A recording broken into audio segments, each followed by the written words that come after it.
Right, Tommy, Saturday, good performance at Alfreton. Maybe a little bit disappointing when you come away with a point.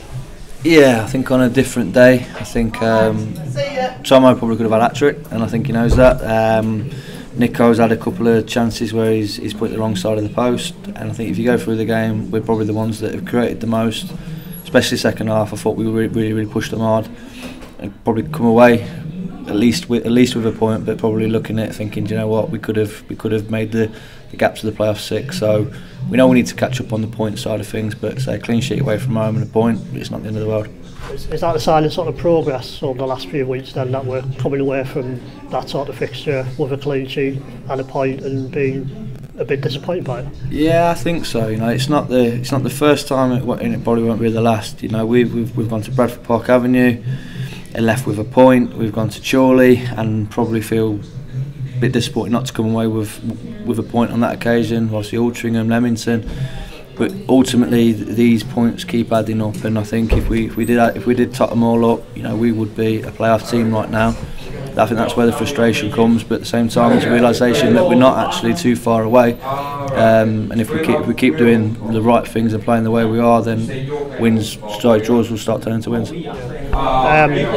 Simon Ainge returned into defence on Saturday, and I thought after a slightly shaky start, yellow card, he grew into the game, and he was actually my man of the match by the end, I thought. Yeah, I thought he was brilliant. You know, obviously with Hughes being unavailable, he was probably the perfect replacement to go in there. Older head, experienced, seasoned centre half. Like you say, after the first probably 15 minutes, he settled, and he's been the first to admit that he's rusty. He's been out for a while, and but I think once he found his feet, I didn't think he put a foot wrong all game, and did what was required of him on the day. Where does he stand now then? Because obviously you bought him in the summer as a striker, and now he's in defence. It's a bit of flexibility, I suppose, isn't there? It is, you know, and obviously we knew that anyway, and obviously Ainge was told that in the summer. You know, if there was certain scenarios in games where he needed to go and fill in the back, someone got injured or we were under the cosh a little bit, would he be prepared to do it? And of course he would. You know, it's just the other end. If you're a centre half, you're a big centre half, and you need a goal, you normally tend to send your centre forward up, so centre half up to play centre forward. And it's been that scenario. The fact that he's played there Saturday, he will play there this Saturday, but we're hopeful. You know, so Liam Hughes as of the 9th of February will be back, and Simon Ainge could become a centre forward again. You mentioned Liam there briefly. Obviously football's of secondary importance at the moment, and we'll miss him on the pitch, but he'll come back whenever he's good and ready.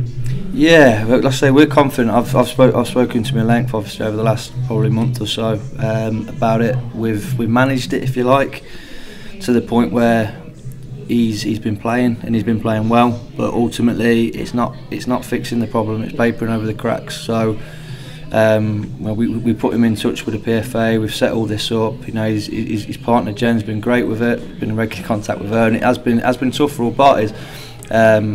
But he's where he should be now, and so he's gone in there, and he's in a positive frame of mind. He'll go in there, and he's determined to come out fitter and healthier than ever. And I think, you know, that's part of this programme, Sporting Chance, is the fact that they get their football boots on. You know, they're in the trainers, they're doing gym stuff every single day, and I think that's probably where he needs to be at the minute, to basically just forget about football for a second and get himself better. Yeah, cool. Spenny on Saturday, both teams in pretty decent form, to be honest with you. Should be a good one. Yeah, well, I watched them 10 days ago now, 2 weeks ago now, against Kidderminster. They won on the night. It weren't much in the game, which is pretty much similar pattern in this league, to be honest with you. I think everybody is pretty similar on the day, but they got a great win at the weekend. Obviously Glenn Taylor scored 2 absolute worldies, and Spenny are a footballing team, and we know that it threatens to be a very entertaining game of football. And it's one that our fans and our players that are very much looking forward to. So I don't want to mention the record too much. You know about the record, but as a manager who's going into a game with that sort of record, does that add extra pressure? Does it not, or does it not matter to you? I think the thing with records and runs, at some point it's going to end. What we don't want it to be is to be this group of lads, and I think that's what, as a player, you you aim to make sure that it doesn't happen. So I won't put any extra pressure on the lads. Say it'll be well documented before, from now till then. You know, the boys will be reminded of the fact that it'll be a big gate on Saturday.